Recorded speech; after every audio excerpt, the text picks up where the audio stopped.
In this video, I'll be sharing with you the source code for the Short Path Race game, which is a trending game developed by Nimmi Developer.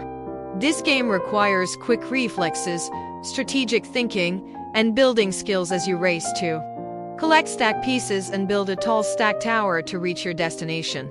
If you subscribe and comment, I'll gladly offer you a complimentary Unity code for Short Path Race, the trending game. Alternatively, you can visit our website for the link. The game has 30 levels already completed, and new levels are added regularly to keep the game fresh and challenging. One of the key features of this game is its 64-bit technology, which ensures smooth and efficient performance on any device.